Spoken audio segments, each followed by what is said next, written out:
রাষ্ট্রীয় জীবনে ইবাদতটা কি? আল্লাহ পাক বলেন আমার হুকুম দিয়া রাষ্ট্র চলবে। চিফ জাস্টিস, প্রধান বিচারপতির বিচারপতি যিনি বাংলার জমিনে, তিনি কোরআন দিয়া রায় দিয়া দিবেন। কোরআন দিয়া যদি রাষ্ট্র পরিচালনা না করা হয়, আল্লাহ রব্বুল আলামিন সূরা মাইদার ভিতরে 44 নম্বর আয়াতে, 45 নম্বর আয়াতে, 47 নম্বর আয়াতে জানায়া দিয়েছেন, ওয়া মাল্লাম ইয়াহকুম বিমা আনজালাল্লাহু ফাউলাইকা হুমুল কাফিরুন ফাউলাইকা হুমুজ জালিমুন ফাউলাইকা হুমুল ফাসিকুন।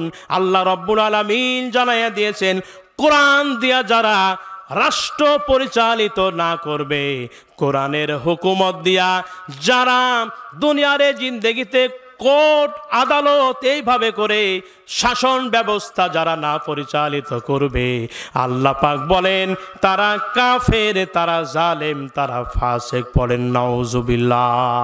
এজন্য রাষ্ট্রীয় জীবনে ইবাদত হচ্ছে আল্লাহর বিধান অনুযায়ী রাষ্ট্র পরিচালনা করতে হবে। কথা বলেন ঠিক কিনা?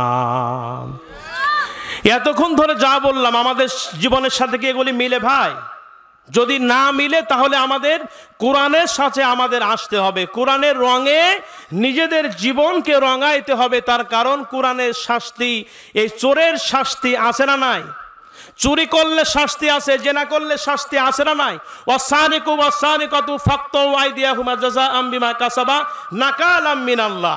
আল্লাহ পাক সুন্দরভাবে জানাই দিয়েছেন মাইদার 38 নম্বর আয়াতে, চোর এবং চুন্নি যদি চুরি করে তাদের হাত কেটে দাও।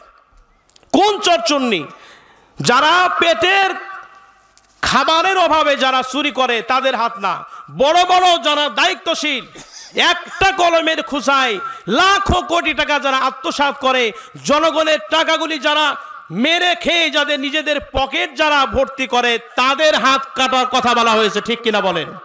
তাদের হাত যদি বঙ্গভবনের সামনে, সংসদের সামনে যদি কেটে একটা যদি মিডিয়ায় প্রচার করে দেওয়া হয়, তাহলে কোনো বেঈমান চুরি করার সাহস পাবে না। কথা বলেন ঠিক কিনা?